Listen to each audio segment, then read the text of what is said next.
we received good reports from the leaders there, okay, of how Sister Bao-Ling served the church there in her years there, more than 2.5 years.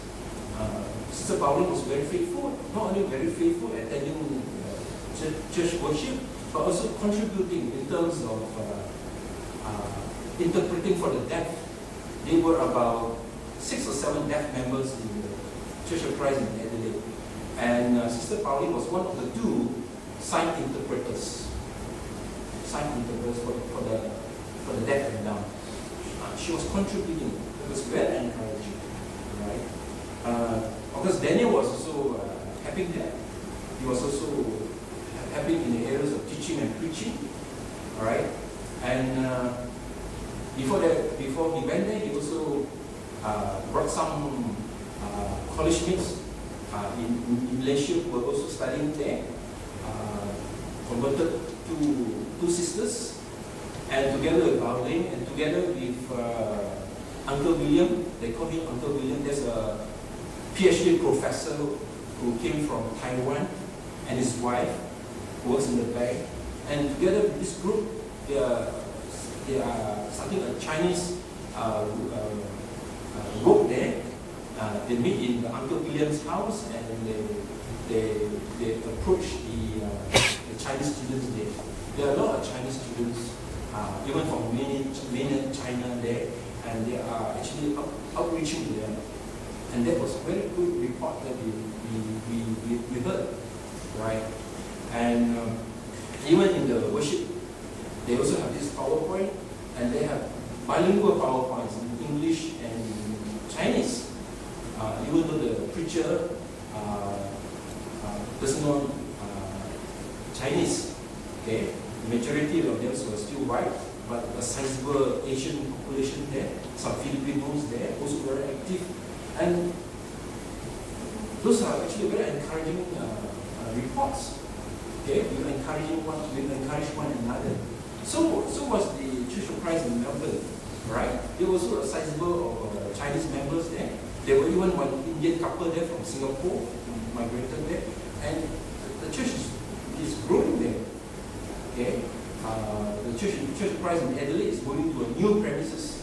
The church in Melbourne has just bought their building, as mentioned by Brother Han, who was here, and they are starting a new work there.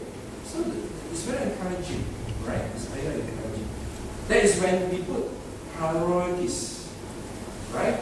My relationship with God through Jesus Christ is most important to me. And when this is the center of your heart, right, desires, all the things will fall in place as it should be. As it should be. Yes. As we move on to 2010, right? I would like to make some suggestions, just a suggestions. Have you written your goals? I have written yesterday a dozen of it. Okay? Some are very personal, okay? But I don't mind sharing with you. Okay? But not here. Right? Okay. What is, right? Make sure, ensure that you have a right relationship with God. Make sure that nothing stands between you and God. Okay? In fact, it hurts God's heart. That there is a barrier between you and Him. That's why He wants to remove it by sending His only begotten Son as a bridge, so that we can reconcile back with Him. You see, the love of the Bible is actually God gave first. This morning in our Bible study, we talked about love of John 3:16. Remember John 3:16? For God so loved the world that He gave His only begotten Son, that whosoever believeth in Him should not perish, but have everlasting life.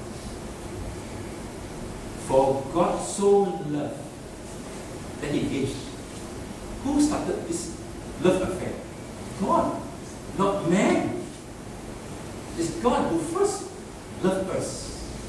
And because He loves, He gives. So love is actually not a noun. Love is actually a verb. He loves, he gives. And he gives most precious, only because of the Son. Right? Yes, ensure that we have a right relationship with God. Right? Please make sure that don't let sin be a barrier. Right? Let's remove it by confessing it, by praying it. Right? Number 2, schedule some definite time each day to pray and read His Word. Sometimes this can be, sometimes you may think this is like a broken record. Why you keep on repeating? I tell you, okay, this is something that we cannot understate. Because the flesh is willing, the spirit is weak. Sometimes, as I mentioned earlier, we're so caught up in the affairs of the world, the cares of the world, the Bible says, that we just don't even have time to pray, don't have time to read His Word. And this is not an option. It's not like, if I got a time, we don't have a time, it's like breathing. No, we take air, oxygen into our lungs. It's not an option. And so is prayer, and so is reading His Word. Point number 3, spend time with your family. Okay? The church is as strong as the family. I repeat, the church is as strong as the family. Because in the early church, the church is actually a family unit. Right? We are all brothers and sisters in Christ. Right? So, when the family is strong, if individual of our families are strong, right, especially in the spiritual aspect of it, then the church is strong.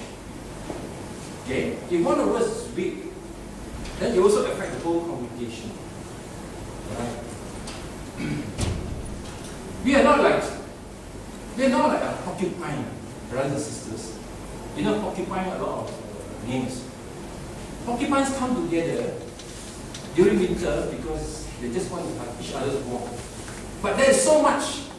Otherwise they poke each other. So we are not like porcupines where we come together, that's much. And then we move away. I think we need to get more involved with one another. This year 2010. We are not kepochi, we're not trying to pry upon your family affairs or personal affairs. But I think we need to be more involved as a Christian in one another's affairs. Okay? And what they say in Cantonese, I mean, we need to know what's happening